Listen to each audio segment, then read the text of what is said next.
Es un gusto estar una vez más aquí con ustedes, compartiendo conocimiento, sabiduría. El Instituto de la Sabiduría Antigua es una escuela dedicada a la difusión del conocimiento universal y hoy tenemos el honor de poder compartir con ustedes la visión que tenían nuestros ancestros acerca de lo que es el Mictlán, el inframundo para los mexicas. Para que nosotros pongamos en mejor contexto qué es el Mictlán o qué es el inframundo, vamos a primero entender lo que es la visión de las culturas antiguas. Todas las culturas antiguas, tanto de este continente como de otros continentes, coincidían en la existencia de tres mundos.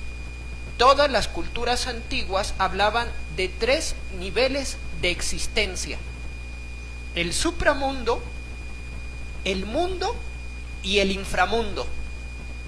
Tres niveles de existencia.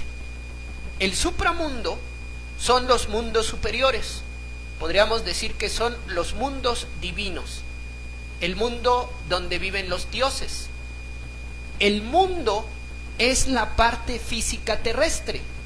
Nos estamos refiriendo al mundo de los hombres, el mundo material. Y el inframundo es un mundo subterráneo que está en el interior de la madre tierra. Todas las culturas antiguas coincidían que el inframundo está en el interior de la madre tierra. Así que todas las culturas antiguas hablaron de estos tres mundos: el supramundo, el mundo y el inframundo. El supramundo, todas las culturas del mundo hablan de regiones divinas, de mundos superiores. Dentro de la visión cristiana están hablando de los cielos. Para los budistas es el nirvana, el lugar de la suprema felicidad, el lugar no dual, donde no existe el sufrimiento. Para la visión andina es Hanan Pacha, que literalmente quiere decir el mundo de arriba, lugar donde viven los dioses titulares, los Apus. Es el mundo espiritual, el mundo de lo sublime, de lo divino, lugar donde viven los dioses. En la visión cristiana es el lugar donde están los ángeles, los arcángeles, los tronos, las potestades. Y para la visión gnóstica son los 13 arrepentimientos de Epistisofía, que se corresponde al mismo tiempo con los 13 sefirotes de la Cábala. Curiosamente, para los mayas, en su visión que ellos tenían del cosmos, ellos hablaban de 13 cielos. Los mayas, en su visión que ellos tenían del universo, ellos representaban la creación con el árbol de la ceiba. Ahí representaban los tres mundos. Las ramas de este árbol representaba el supramundo. La parte de en medio, su tronco, representaba el mundo de los hombres. Y las raíces de ese árbol representaba al inframundo. Así que ese árbol de la ceiba para los mayas es sagrado, porque representa los tres mundos.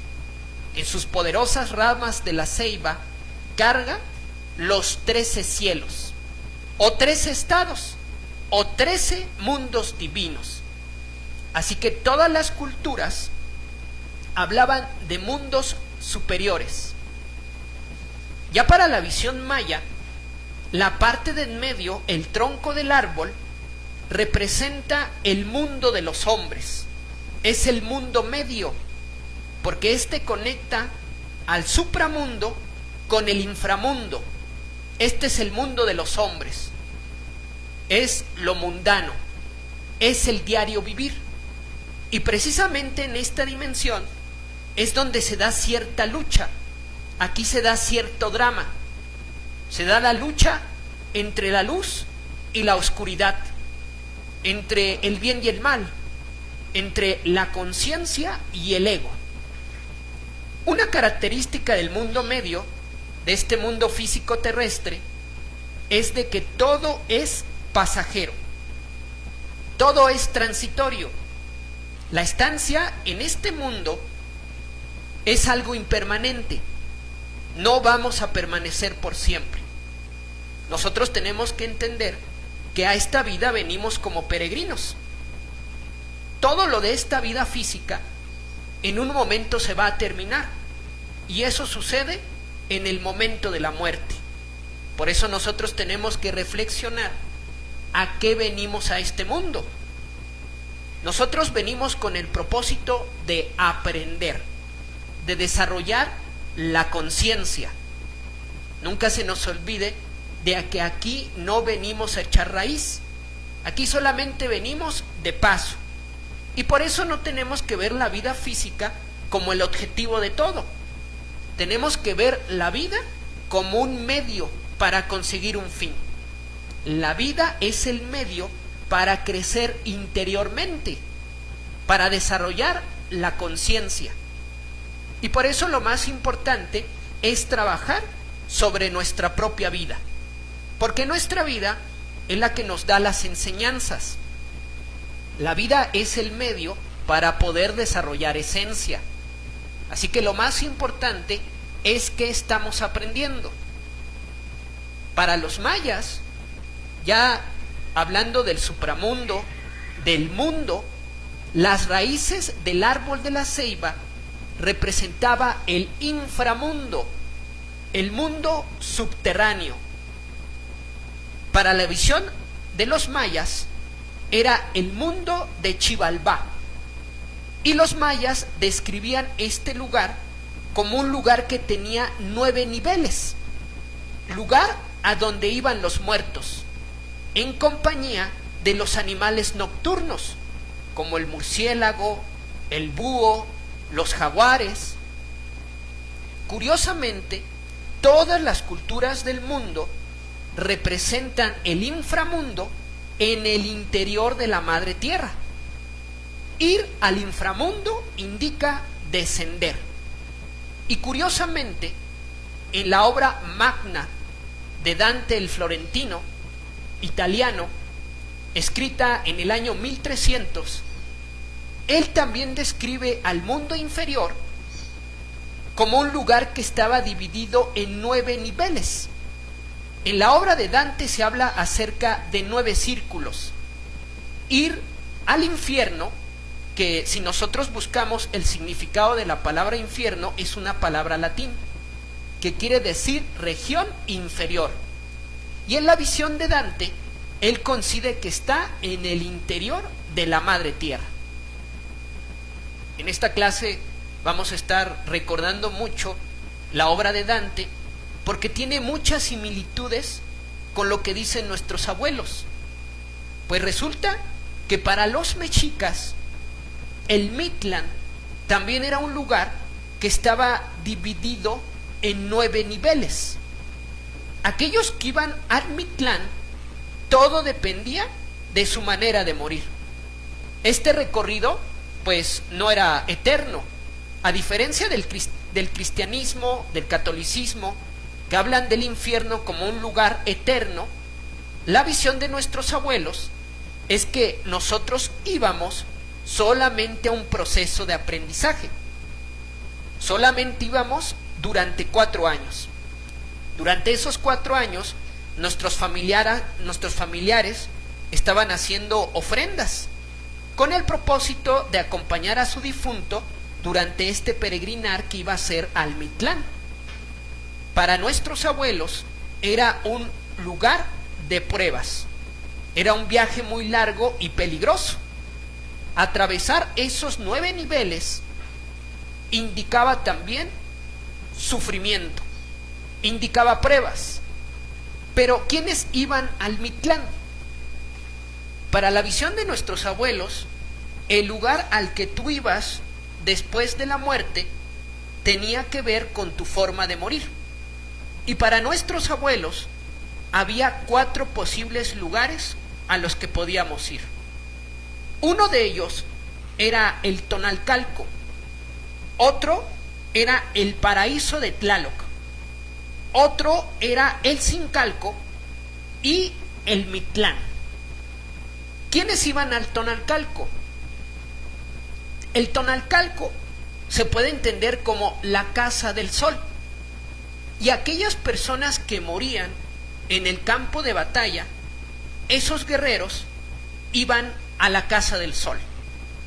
También aquellas mujeres que morían durante su primer parto, por ese acto de sacrificio de dar su vida, aquellas mujeres se le consideraba mujeres guerreras, mujeres benditas, santas, y por tal motivo iban al Tonalcalco, iban a acompañar al sol. Así que tanto los guerreros como las guerreras iban a ir a la casa del sol. Así que se dice en la tradición que ellos iban a acompañar al sol durante su trayectoria, desde el amanecer hasta el atardecer, iban a acompañar a Huitzilopochtli. Así que cuenta la tradición que muchos de ellos más tarde iban a volver al mundo, pero en formas de colibrís, en formas de águilas y de mariposas. Y como dicen los hombres antiguos, no hay más alto honor que acompañar al sol. Obviamente que esto no se entiende que entender desde el punto de vista meramente literal. Nosotros tenemos que entender esto desde el punto de vista filosófico, metafórico y también esotérico. Tenemos que ver la parte interna. Cuando hablan de los guerreros que morían en el campo de batalla, nuestros abuelos no solamente se referían a una batalla física. Las guerras floridas era una representación de la guerra con uno mismo. Esa batalla a la que se estaban refiriendo es la lucha del diario vivir. Esa lucha es en contra de nosotros mismos, en contra del ego, de aquello que nos hace inhumanos. Y por eso la mayor gloria para el guerrero era la conquista de sí mismo. Por eso nosotros, cuando escuchamos de que los guerreros que morían en el campo de batalla, tenemos que entenderlo desde el punto de vista esotérico, interior. Y cuando hablan de acompañar al sol, el sol, dentro del conocimiento esotérico, representa a nuestro ser interno. Todos tenemos un Dios interior, en lo más profundo de nosotros mismos. Ese Dios interior, dentro del estudio gnóstico, le llamamos el Padre. Nuestro Padre, esa divinidad interior, se representa como un sol. Así como hay un sol físico que te calienta, que te da vida, así también nuestro sol interior nos da vida. Así que entender al sol desde el punto de vista esotérico, gnóstico, el sol representa al Padre.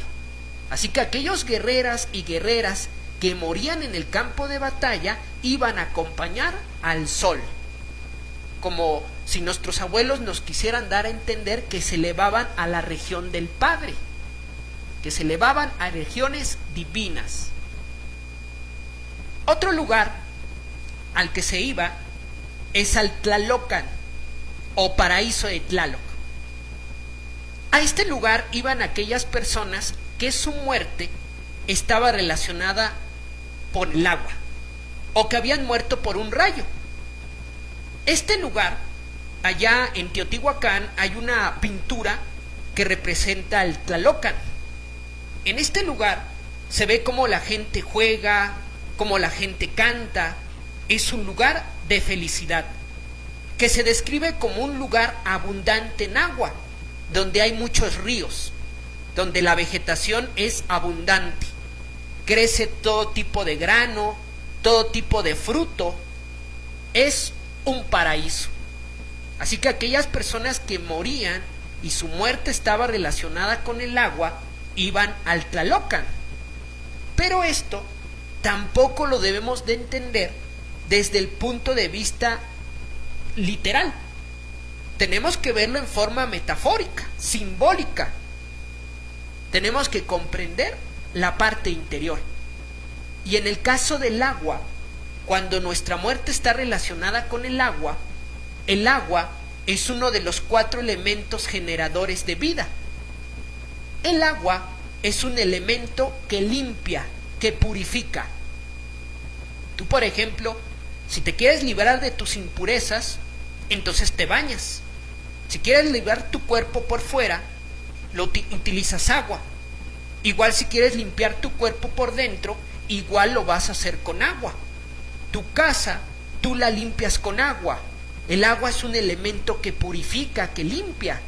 Y en algunos templos taoístas, la forma de limpiar sus templos es inundarlos con agua. Porque el agua entra a todos los rincones. El agua limpia y purifica. Y por eso cuando nosotros entendemos al agua como un elemento purificador, podemos entender por qué estas personas se elevaban al paraíso de Tlaloc. Esto que dejan nuestros abuelos no tenemos que entenderlo literalmente, hay que entenderlo en forma filosófica, poder entender la parte interna. Otro destino al que se iba era al Sincalco. Este lugar se representaba como un valle en donde había un gran árbol. Este árbol era un árbol que daba leche.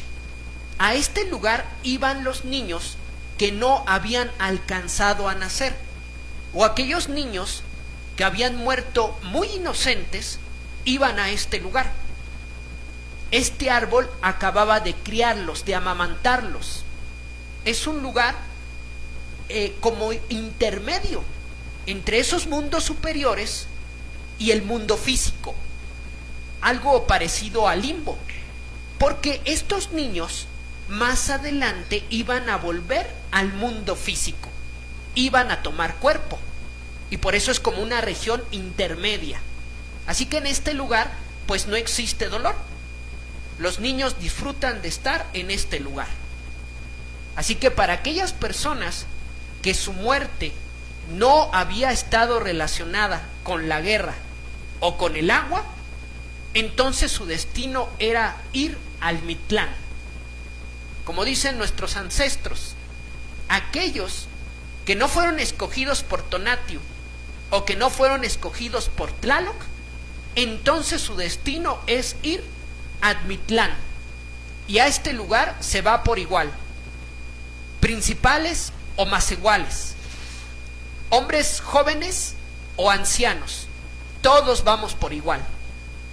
Así que el Mictlán era el lugar de descanso, pero para poder llegar a ese lugar teníamos que atravesar 9 niveles, 9 pruebas, para finalmente llegar al Mictlán, al lugar donde íbamos a encontrar nuestro descanso. Pero antes de eso teníamos que surcar estos 9 niveles. Ahorita vamos a empezar a hablar de cada uno de ellos y vamos a recordar un poquito lo que es la obra de Dante, porque curiosamente hay mucho parentesco. Cuando se penetraba al Mictlán, la primera prueba consistía en atravesar un gran río, el Apanohuayan. Este gran río, un río de una corriente muy fuerte, prácticamente imposible de poder cruzar. Nuestros abuelos describen la entrada al inframundo atravesando este río. Este río es el que separa al mundo de los vivos con el mundo de los muertos. Y curiosamente, en la visión de Dante, cuando él va a iniciar ese peregrinaje hacia el infierno, acompañado de su maestro y guía Virgilio, cuando entran al inframundo, atraviesan un río, curiosamente idéntico a como lo describen los abuelos. En la visión de Dante es el Aqueronte. Para la visión de nuestros abuelos, la única forma de poder cruzar este río era con la ayuda del perro, con la ayuda del cholot. Ay de aquel, decían las fuentes, que no haya entendido el propósito del perro, porque el perro ahí se convierte en un espíritu guía. Este lugar también lo llaman Ixcuintlan, porque cuentan las fuentes de que el difunto, al llegar a este río, lo que alcanza a ver del otro lado son muchos perros, los perros que están esperando a sus amos, a sus dueños, aquellas personas que en vida le dieron sustento. Así que cuentan las fuentes que cuando el perro reconoce a su amo, aquella persona que en vida le dio cariño, el perro salta al agua y atraviesa el río contento de encontrar a aquella persona que le dio cariño en la vida física. Y es el perro el que lo va a ayudar a cruzar el río. Esto es sumamente simbólico. El perro indica fidelidad, indica sinceridad, y dentro de los estudios esotéricos también simboliza un principio de vida. Es el instinto sexual. Más adelante mis hermanos misioneros gnósticos les van a explicar este aspecto tan importante dentro del conocimiento interior. Para poder conocernos a nosotros mismos, no podemos descartar el aspecto sexual, que para las culturas antiguas, ese principio instintivo del sexo estaba simbolizado con el perro. También Dante, en su visión, él también representa al perro con Cerbero. Cerbero representa también el instinto sexual, pero fuera de control. Es la pasión sexual incontrolable. Eso es lo que representa Cerbero. Las pasiones sexuales fuera de control. Así que, después de atravesar este río con la ayuda de los perros, el siguiente nivel, la siguiente prueba, consiste en llegar a un lugar conocido como Tepeme Monamitla, o el lugar donde chocan los cerros. Resulta que cuando el difunto llega a este nivel, escucha un sonido estruendoso. Ese sonido deviene de dos montañas que están chocando. La prueba consiste en atravesar estos dos cerros sin ser aplastado. Así que estos cerros, al estar chocando, todo tiembla, todo está cayendo. Porque recordemos que ir al inframundo indica ir hacia el interior de la madre tierra. Así que en este lugar todo está cayendo. Este es el segundo prueba, el segundo nivel. Ya después de esto, llega al tercer nivel, que es el Ixtepe, o el cerro de obsidiana. Aquí la prueba consistía en atravesar un cerro que estaba lleno de afiladas hojas de obsidiana. El subirlo indicaba dolor, porque en forma inevitable esas navajas de obsidiana iban a cortar nuestro cuerpo, iban a cortar nuestra carne. Y por eso en las ofrendas, unos de los elementos que ponían a los difuntos eran unos guaraches de piedra, porque estos guaraches los iba a utilizar cuando llegara a este lugar, al Ixtepe. Así que este nivel ya indica dolor. El siguiente nivel es Ixejecayan, el lugar donde soplan vientos fríos, vientos que cortan como navaja de obsidiana.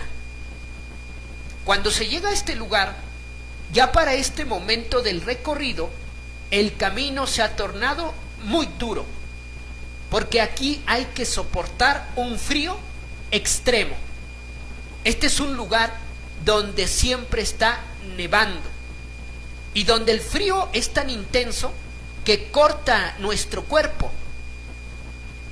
Fíjense cómo en la visión de Dante, él también describe un lugar que está lloviendo incesantemente, donde hace mucho frío.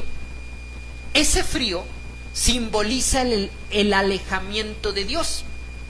Dios siempre se representa como la luz, como el calor, como el sol, y curiosamente esos lugares fríos representan el alejamiento que tenemos de la divinidad.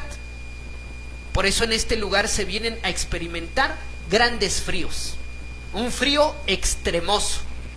Ya el camino se ha tornado demasiado difícil, muy duro. El siguiente nivel es conocido como Pancuetlacaloyan, el lugar donde las gentes vuelan como banderas. Es un lugar donde las gentes flotan. Las tradiciones describen este lugar como un desierto de fuertes vientos, de vientos tan inusuales que levantan a la gente y las hacen volar por el aire, como si fueran banderas, como si fueran pantlis. Curiosamente, en la visión de Dante, hay un lugar donde él ve a las almas arrastradas por un fuerte huracán, por un fuerte viento que atormentaba a las almas, que las subía y las bajaba. Cuentan nuestros abuelos que aquí los difuntos quedan a merced del viento. El viento puede arrojarlos hacia niveles que ya habían pasado. El viento los puede hacer retroceder. Y lo único que les queda aquí a los difuntos es esperar que el mismo viento los aventara al siguiente nivel.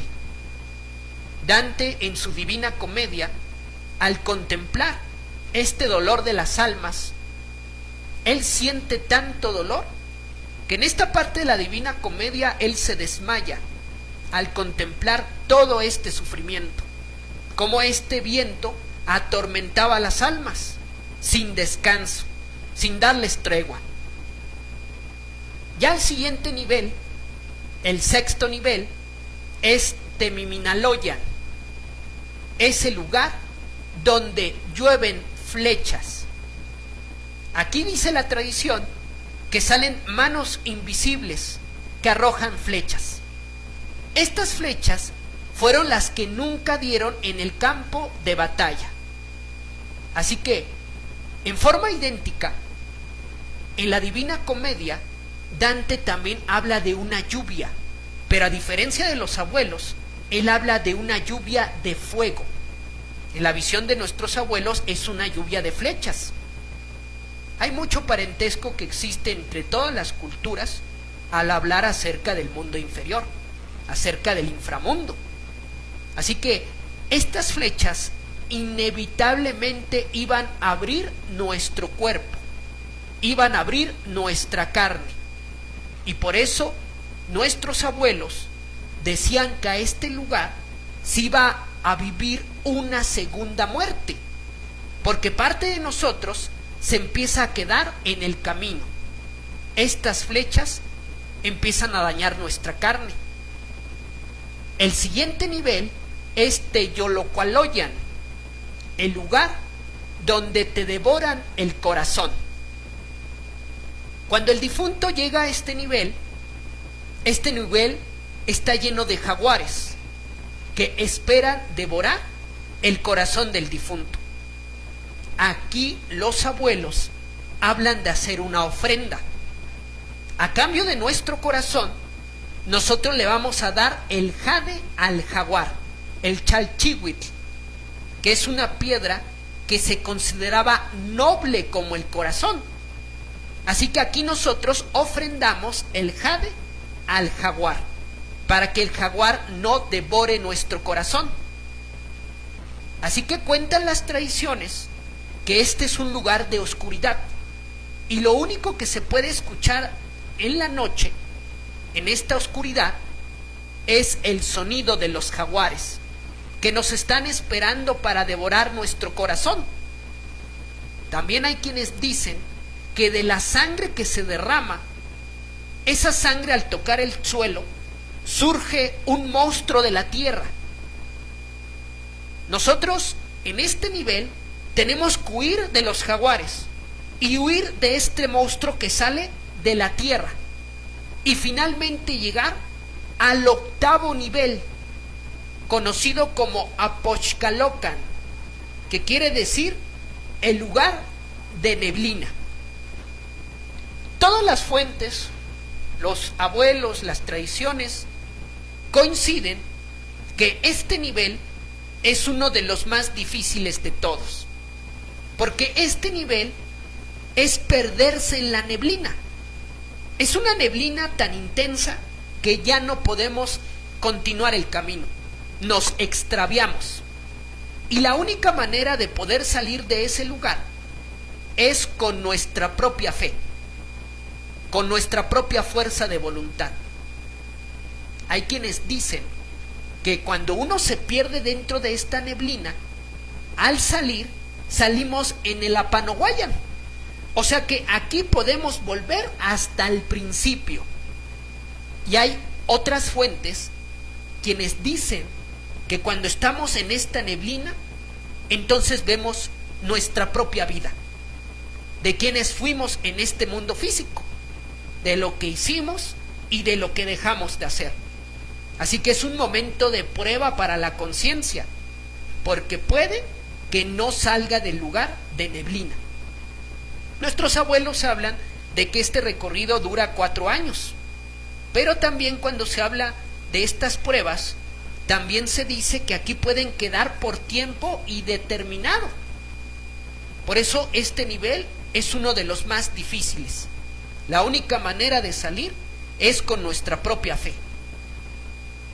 Ya después de que pasamos el Apoxcalocan, entonces llegamos al 9º nivel.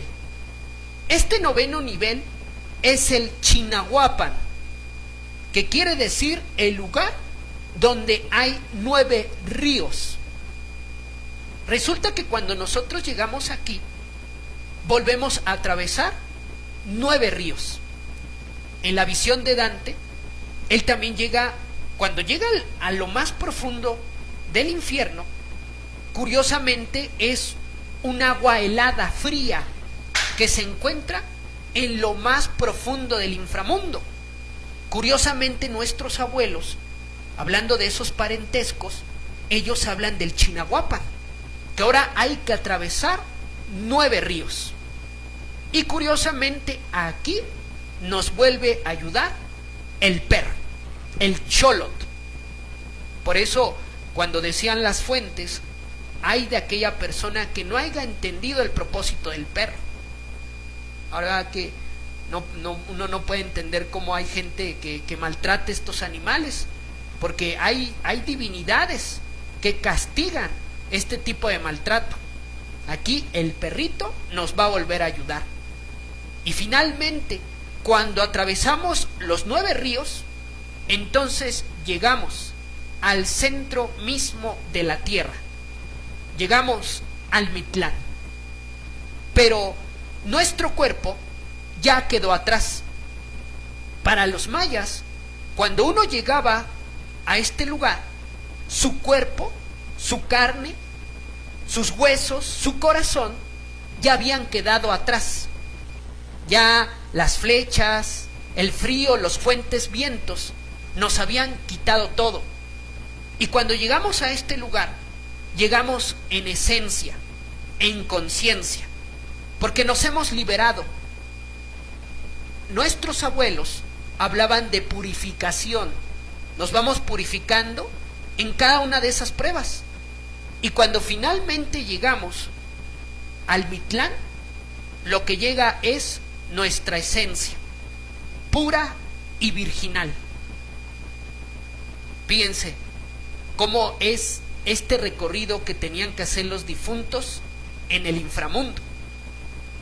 Pero en la visión gnóstica, ¿cómo se puede entender esto? Para la visión gnóstica, y esto pues hay que entenderlo, que en todas las culturas del mundo hablan del inframundo, hablan del infierno, del averno. resulta que la esencia cae cuando ya no consigue eliminar sus defectos. Hay que entender que a este mundo físico venimos con el propósito de aprender, con el propósito de desarrollar esencia. Así que la vida física es como una escuela. Y a esta escuela nosotros hemos venido en muchas ocasiones. Estos son temas que más adelante mis compañeros misioneros gnósticos van a compartir con ustedes. Temas como el misterio de la vida y la muerte, como el de la transmigración del alma. Vamos a hablar de lo que es la reencarnación. Pues resulta que nuestra esencia ha venido muchas veces a este mundo con el propósito de aprender. Muchas veces hemos nacido como hombres, otras veces como mujer. Hemos vivido en distintas épocas y también hemos vivido en distintos lugares. Pero el venir a este mundo no es por siempre, sino que hay un límite. Resulta que la cantidad de cuerpos que nos entrega la divinidad son un total de 108. Esas 108 vidas o 108 cuerpos que nos da la divinidad se corresponde con las 108 cuencas del rosario budista. Para los budistas, cada una de esas cuencas representaba una vida física. Así que cuando se terminaba las 108 vidas y habíamos perdido esa capacidad de poder lidiar con el ego, entonces teníamos que descender al mundo inferior con el propósito de destruir el ego, porque resulta que el ego atrapó una fracción del alma. Así que la madre, para rescatar la esencia, la madre en su tercer aspecto va a destruir al ego, pero lo va a hacer en el interior de la tierra, en los mundos inferiores. Ese proceso es un proceso que la naturaleza hace por nosotros. Hay un momento que el ser humano pierde todo lo que tiene de humano, se convierte en un inhumano, en una persona que ya no siente compasión, en una persona que pierde su capacidad de remordimiento, ya no siente culpa por el mal que hace, se degenera y se pervierte en el mal. Así que la naturaleza, para salvar su esencia, la misma madre tierra va a destruir su ego. Pero esto lo va a hacer a través de un proceso largo y doloroso en los mundos inferiores. Ahí, eliminar al ego ya no te va a costar nada. Ahí la naturaleza lo va a hacer por ti. Allá nadie te va a decir que medites, que te autoobserves, que trates de comprender a tus defectos. Ahí la madre lo hace por ti. Pero es un proceso de mucho dolor. Para nuestros abuelos, a diferencia del catolicismo, para nuestros abuelos no era tanto como un lugar de castigo, era un lugar de prueba y de purificación. Fíjense cómo cuando el ser humano ya pierde todas sus oportunidades, entonces tiene que bajar a ese proceso de purificación, a que se destruya el ego.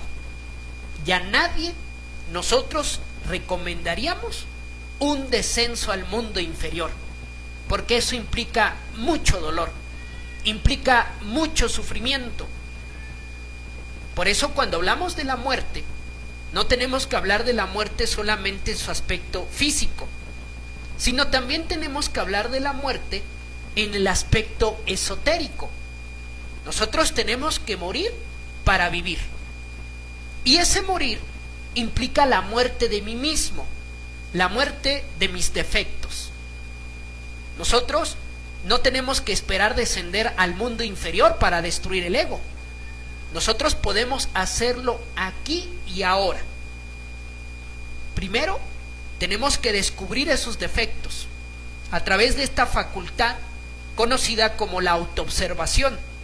Es una facultad que tiene la conciencia de poderse ver a ella misma. Después, a través de la comprensión, vamos a entender estos defectos. Cómo opera mi ira, mi lujuria, mi codicia, cómo la he fortalecido, en qué momentos tiene más fuerza. Y ya después de eso, el tercero que tenemos que hacer es eliminar esos defectos. Y la ayuda también es de la madre. O sea que la madre, el aspecto femenino de Dios, es quien siempre nos ayuda a eliminar estos defectos. Nosotros podemos eliminarlos aquí, en vida.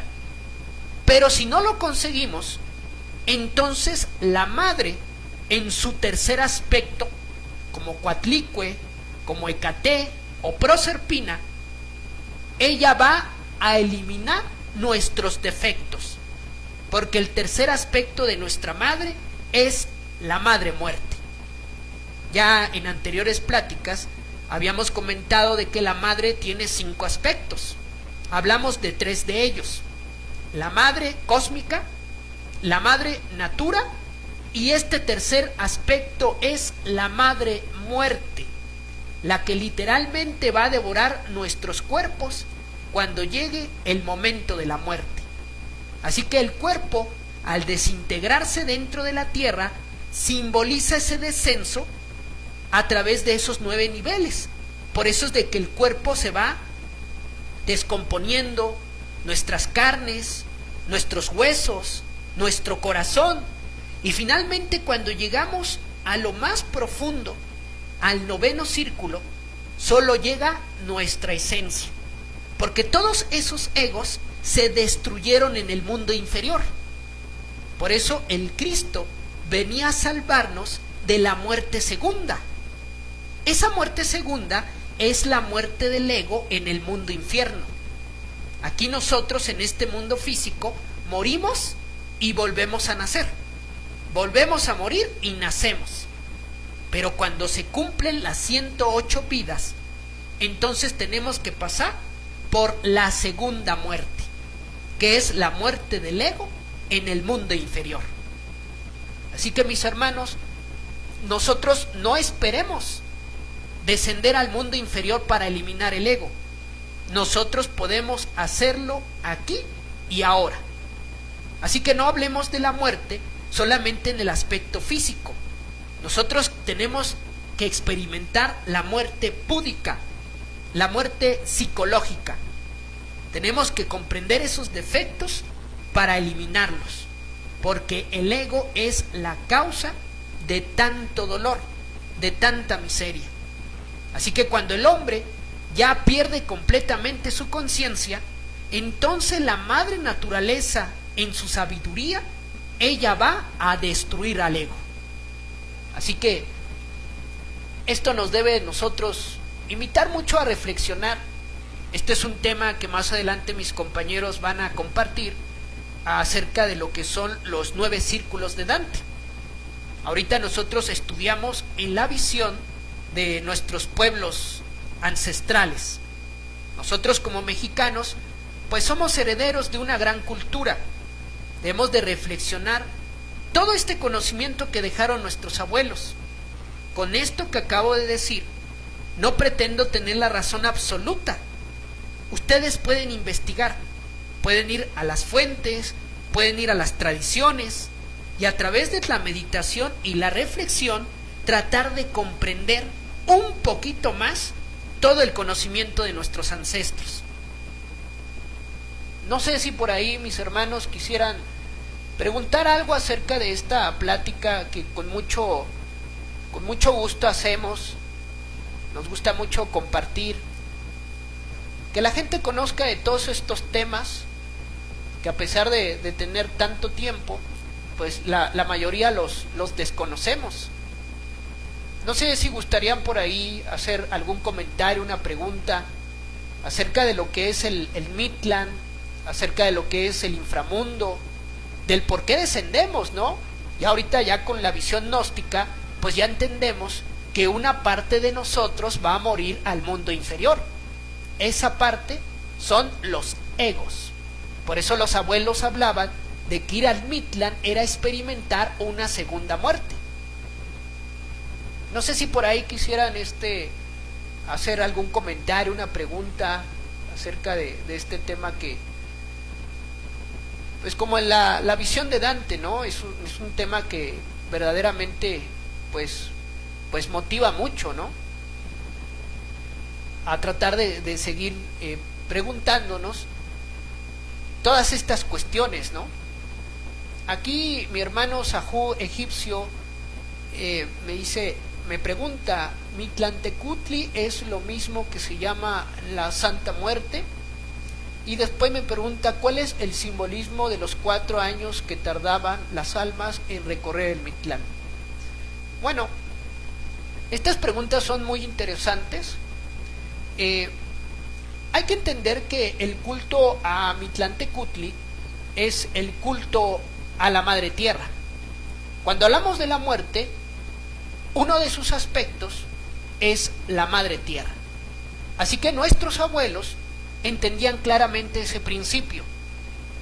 El Mictlán está en el interior de la Madre Tierra. Así que cuando ellos veían las calaveras, ellos entendían que era la Madre Tierra. Obviamente que esto quedó grabado en la mente de los mexicanos. Y cuando vino el tiempo de la conquista, hubo una deformación de estas tradiciones. Una de ellas es precisamente el culto a la Santa Muerte, que curiosamente este culto pues tiene mucha fuerza en Tepito. Curiosamente Tepito fue un lugar que soportó el tiempo de la conquista. Fue un lugar que se mantuvo independiente con sus tradiciones. Y curiosamente, ahí en Tepito, tú puedes ver una iglesia dedicada a la Santa Muerte.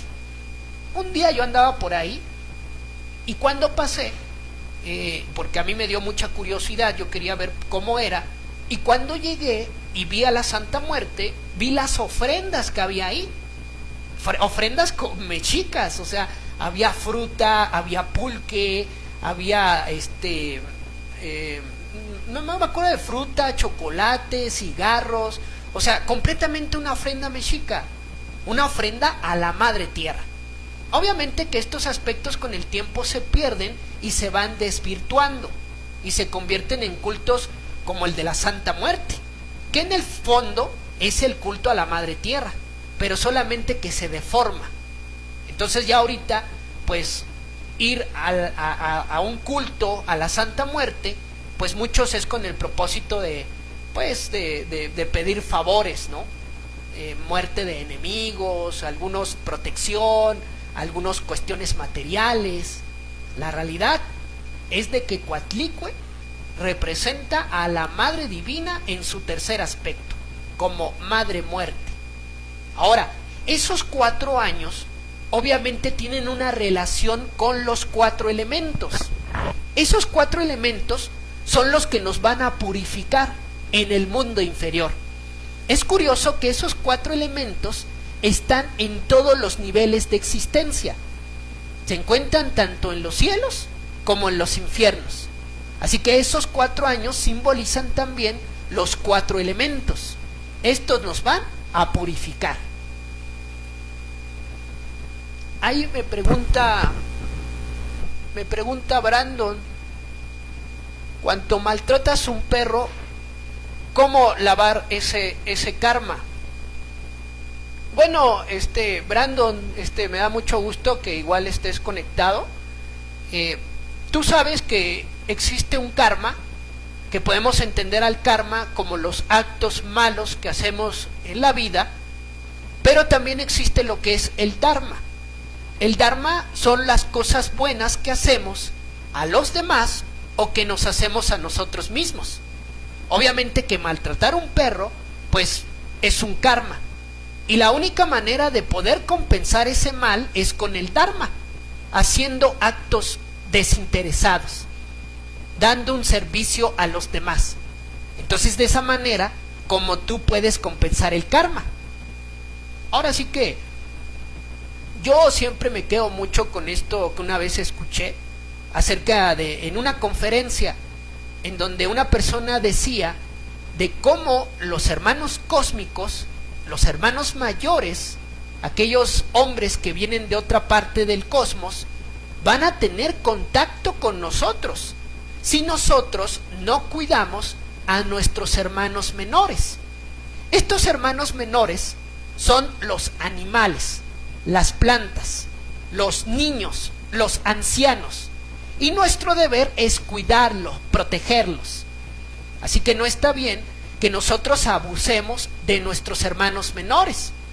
Imagínense, pues si nosotros eso hacemos con el menor, ¿cómo queremos tener un contacto con el hermano mayor? Es obvio que para poder compensar ese mal hay que hacer actos desinteresados, actos en beneficio de otras personas. Aquí Alberto Chávez me pregunta, ¿es el Tlalocan? ¿Qué proceso se vive ahí y también se disuelve el ego?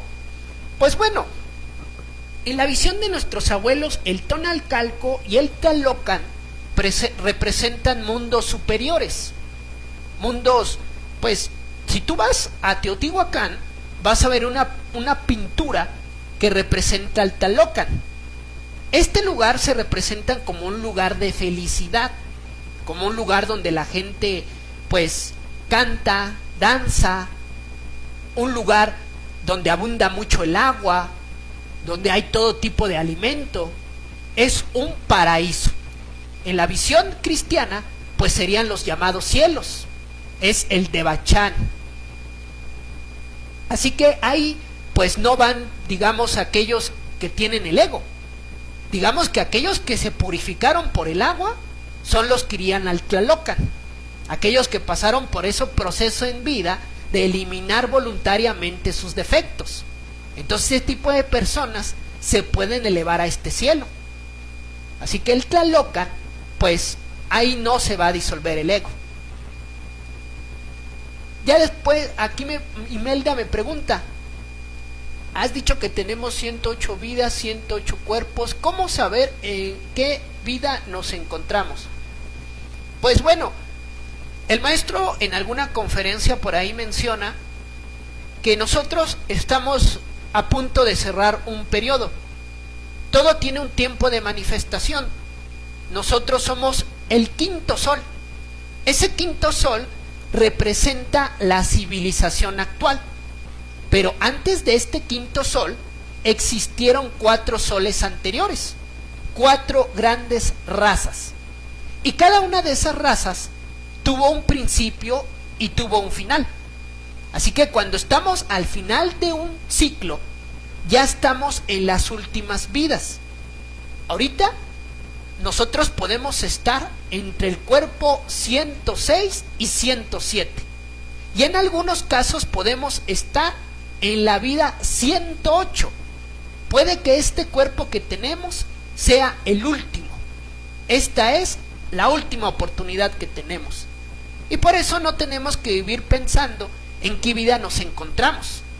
Hay que pensar que esta puede ser la última. Y por eso ser serio en el conocimiento. Porque no sabemos si pues tengamos otro retorno. Puede ser que en esta vida, si no ascendemos a un nivel superior de conciencia, entonces podemos descender a niveles inferiores. Por eso nosotros pues tenemos que trabajar aquí y ahora. En una ocasión el maestro platica cierta historia de cierto lugar al que él llega, a una escuela allá en Sudamérica, y con su clarividencia él ve a cierta persona, y cuando lo ve el maestro se da cuenta que él estaba en la vida 108, que era su última oportunidad, que ya no le quedaban más cuerpos. Así que el maestro, después de dar su conferencia, mandó a hablar a este discípulo y le dijo, pues ¿sabe qué? Usted ya tiene la enseñanza gnóstica y lo mejor es que usted se meta como misionero.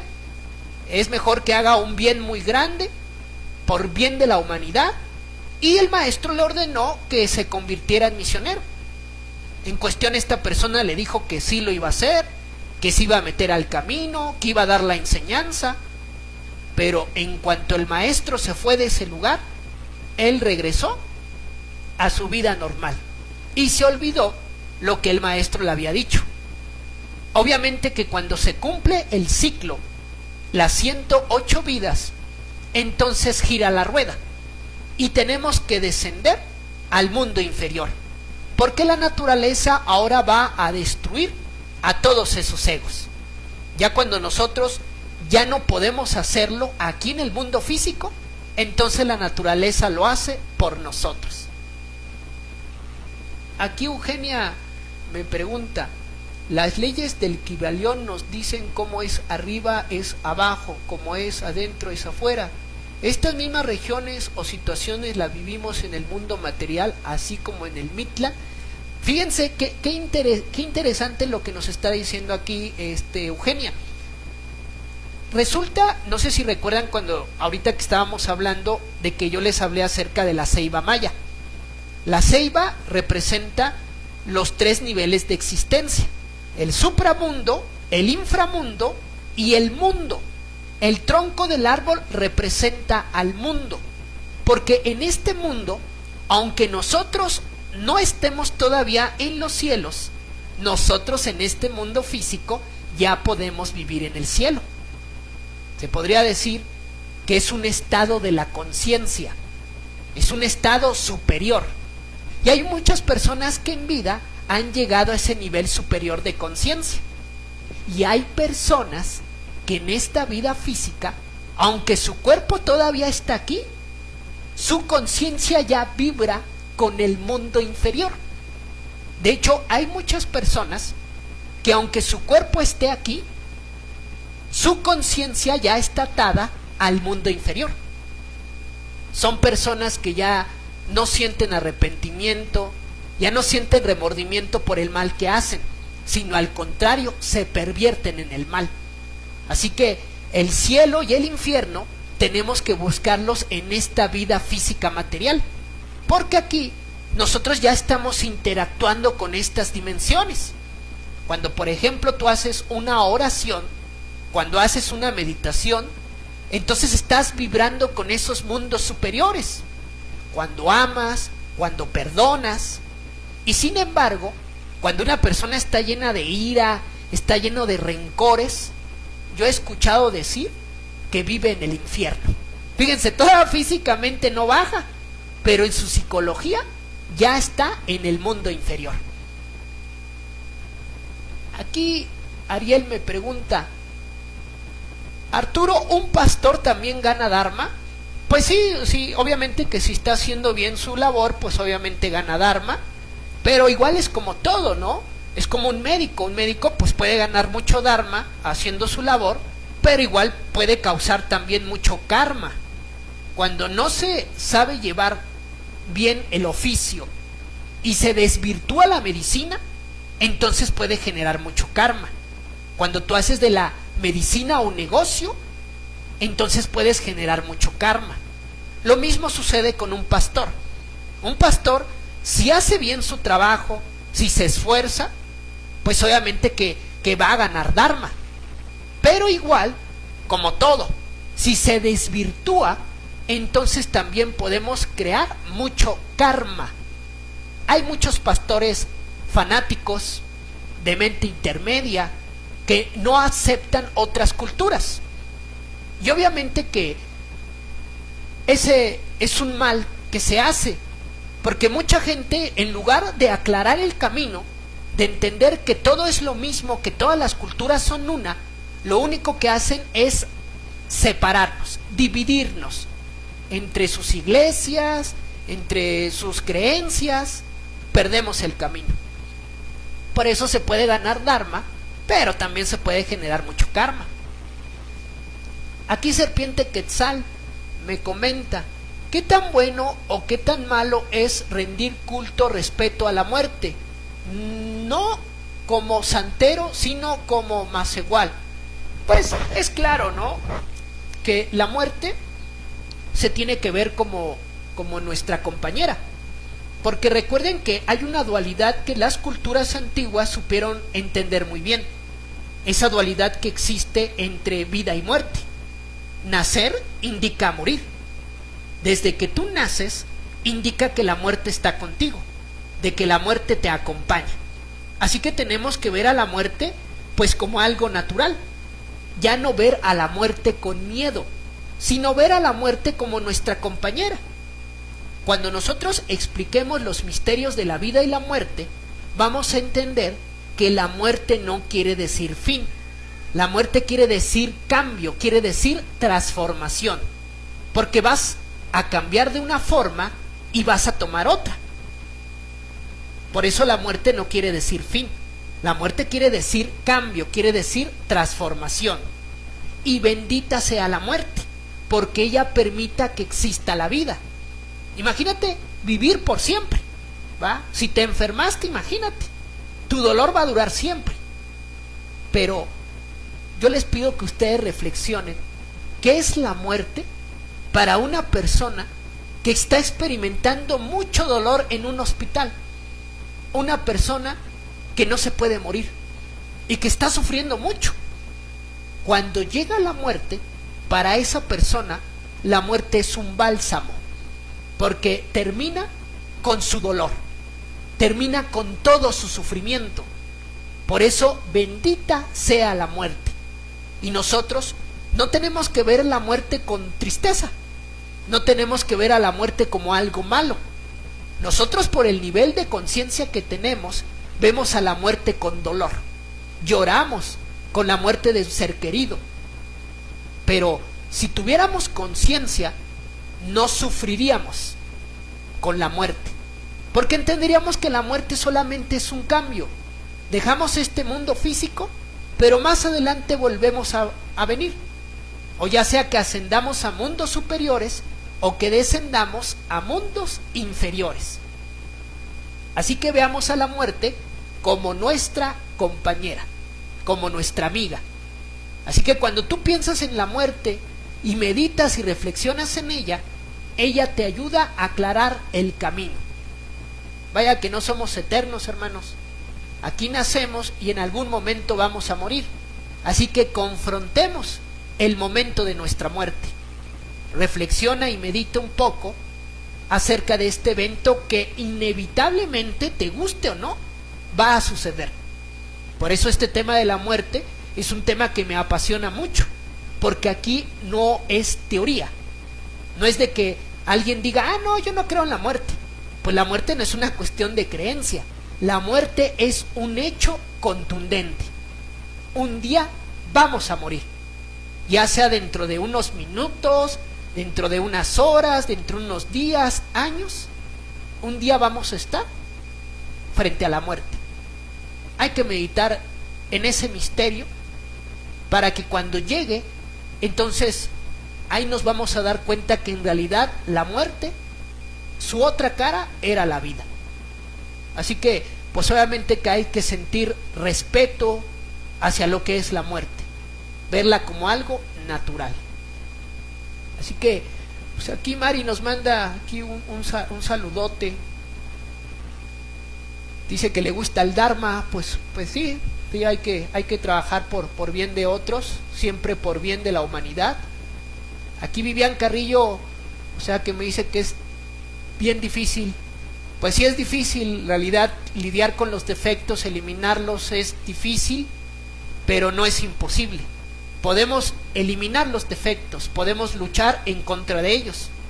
Lo que sí, autoobsérvense, porque el defecto, hay ciertos yoes derrotistas, yoes que nos pueden hacer pensar de que es bien difícil eliminar el ego.